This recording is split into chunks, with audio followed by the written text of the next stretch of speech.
In today's video, we are talking about the PlayStation 5 and the Xbox Series X. This is a video about a user experience. What have I been through with these consoles for the last 2 months? This is my personal experience with these two consoles. So this video isn't about which one is better. It's just about my experience with these two, the differences, and you can form your own opinion through this video about what you want to get for yourself and your gaming setup. The first thing that I want to talk about between these two consoles is the actual builds, right? So with the PlayStation 5, we have something that's a lot bigger than the Xbox Series X. We have this beautiful white faceplate, blue overlay LED on the side. With the Xbox Series X, it is just all matte black, and we have this fan internally. We have the LED ring there with the Xbox Series X logo. So those are the major differences in terms of the physical appearance. In terms of physically customization of the consoles, the PlayStation 5 definitely wins this one because you know, you can customize the faceplates, you can do a lot with like the D-brand stuff where you can customize like the layers and everything like that. You can even customize how you like it with different colors with faceplates, and you can match that with the controller colors. It's amazing what you can do with the PlayStation 5. With the Xbox Series X, I've found not really much to do with the actual console itself, but what it's really good with is like the controller customization, right? So you can have like the Xbox Design Labs, you have whatever colors you want with like the Xbox controllers and stuff like that. So there is a lot of customization with the controllers, just not the actual console itself. Whereas the PlayStation 5 has that ultimate user experience to be able to design and craft your PlayStation 5 console for how you want it as the user of the PlayStation 5 console. In terms of the actual controller differences, so we all know the DualSense controller is hands down one of the best controllers you can ever get for a gaming console. Basically, this thing has the adaptive triggers, has motion sensors, it has so much inside of this thing. It is just incredible. It's jam-packed with so many cool things. It really reacts to, like, when you play Astro's Playroom, like, you can feel the different textures and stuff like that. When you're playing it, it's just like an unbelievable controller. Bar none, like, nothing can come close to this one. I can't wait to see like the DualSense Edge controller when that comes out. I can't wait to unbox that, review it, and do some comparisons. So with the Xbox controller, it is pretty much almost the exact same as the last generation. There are a few differences, basic D-pads and all that stuff, and there are some differences like with the DualSense controller. It kind of makes sense that these D-pads are like here. With this controller, for some interesting reason, they decided to put all the Joy-Cons over here, which is interesting. Basically, with the Xbox controller, I updated the controller with the Xbox Elite Series 2. It's been a lot better for the gameplay. It just feels a bit more heavy, a bit better with the grip and stuff like that. So it does have its advantages. And then on the back, you have these triggers, so you can customize those. A lot more customization in terms of this controller that I love. You can customize all the Joy-Cons and the D-pads and all that sort of stuff.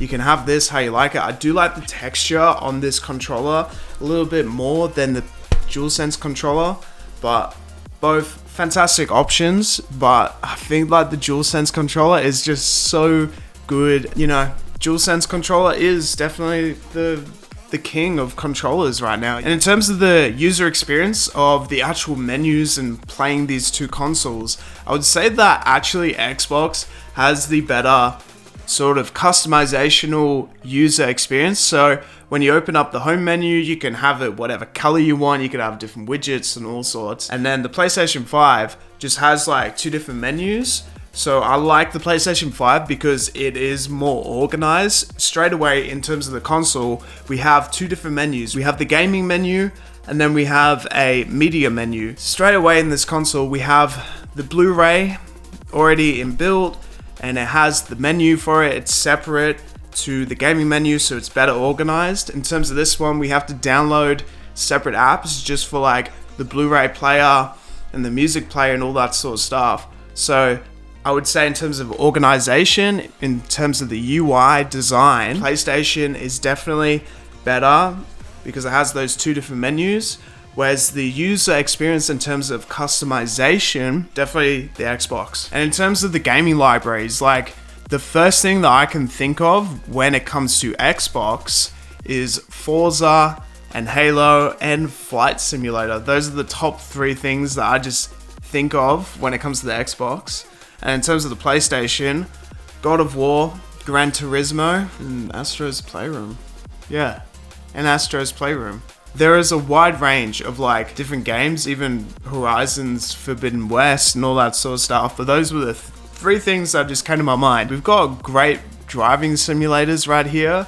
I think Forza is a fantastic game. In terms of games that I've been playing a lot, Elden Ring has been the game that I've probably played the most apart from Minecraft lately. So Elden Ring can be played on both consoles. I've had a lot of experience on Elden Ring with the Xbox Series X and hoping to try the Elden Ring on the PlayStation 5 soon and see like the differences in terms of the gameplay.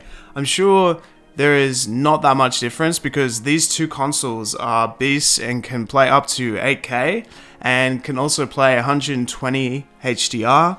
You know, both have great displays. I think the main thing is just the user experience in the games. Like I was really blown away when playing Astro's Playroom.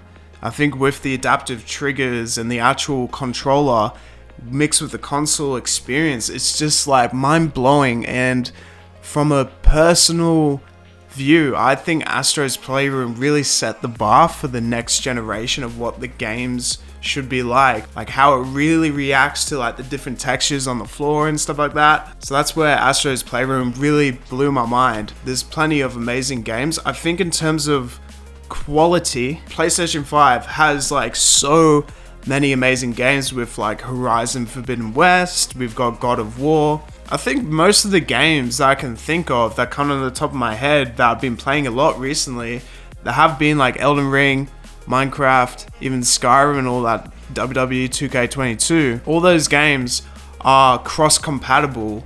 So at the end of the day, like for me as a user, it doesn't matter about console exclusives as much, but I do think that Xbox is really good because it has the Game Pass. So you can have like hundreds of games just for $10 a month, right? Whereas the PlayStation doesn't really have that big selection. They still have some great games and stuff on there, but Xbox definitely has a lot more titles with the Game Pass, and you can just try a whole bunch of games, and it's just quick and easy because you can download games and play something else, and then when it's downloaded, you can try it out, and if you don't like it, you could delete it, and then you could try like 100 more new titles just because of the Game Pass. It's absolutely amazing. I really like that. In terms of storage, definitely Xbox has a lot more storage internally than externally. So this one comes with the 1 terabyte hard drive. This PlayStation 5 will come with the 850 gigabytes. So if you're planning on playing a lot of games, definitely want to do a lot of console storage expansions. You can get internal storage, but my gosh, is it expensive. You could spend over like $1,000 for internal storage just for this console. If you want to get something like 4 terabytes of internal storage, it's over $1,000. For this thing, it's a bit easier because you have 1 terabyte, but if you want to expand on the storage, it's not as expensive, with the storage card only being about $300, and that offers 2 extra gigabytes of storage. Or you could just use a normal hard drive or a gaming hard drive. The Xbox has the cheapest storage options. Also, in terms of the gameplay, something that I didn't talk about was the actual gaming. So with the Xbox Series X, there's the quick start option where you can jump from game to game, and you can just basically jump start from one point of the game straight to the next point of the game where you played last. Whereas on the PlayStation 5, basically you have to exit out the game, restart the next game, and it takes a bit longer, and there's no quick jump between the games. But with the PlayStation 5, games like Astro's Playroom, Ratchet and Clank, all those new titles and stuff like that, they have 0 load screens. 0. So basically you're jumping from one arena to the next a lot faster. So that shows the power of the PlayStation 5. But the Xbox definitely has the advantage because you're able to jump from game to game like really quick on this console. So both have no advantage over each other. It just is something that both can do really well. In terms of backwards compatibility, definitely the PlayStation 5 can do this really well with physical games, whereas the Xbox Series X has more of the Game Pass options with the Xbox 360 games and stuff like that.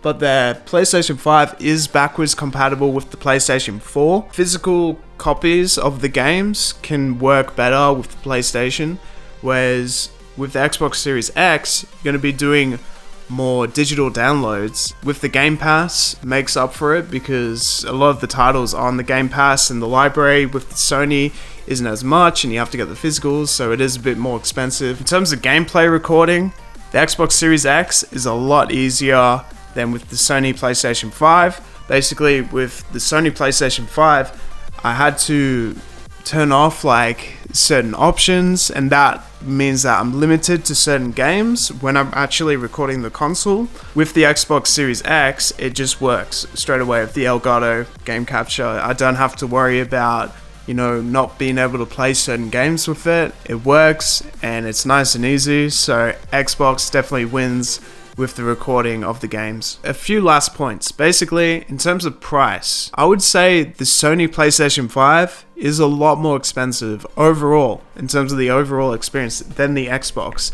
With the Game Pass and the Xbox being $700 to $750 for everything, including the controller, and you have the Game Pass, which is only $10, and you have such a wide range of games, you don't even need to necessarily buy extra games. You can just play hundreds of titles pretty much straight away. In terms of the console, it is so much cheaper than the PlayStation 5, but the PlayStation 5 definitely has that quality over quantity because it has less titles, but the titles are just like amazing. Last of Us, Spider-Man are 2 games I didn't even mention yet. We have God of War. In terms of quality, definitely the PlayStation 5 goes for that. And the controller is better. The user experience with the organization of the 2 menus is a lot better. These are both amazing consoles, and I'm sure the Xbox is amazing too because it has such amazing titles such as Forza and Halo Infinite, the Game Pass, and so many cool games in it. Even Microsoft Flight Simulator is an experience and a half. Overall, it doesn't matter which one is better. It just matters about you enjoying the games that you play. So those are my thoughts and feelings. Thank you so much for watching. Have yourself a beautiful day, and I'll see you guys next time.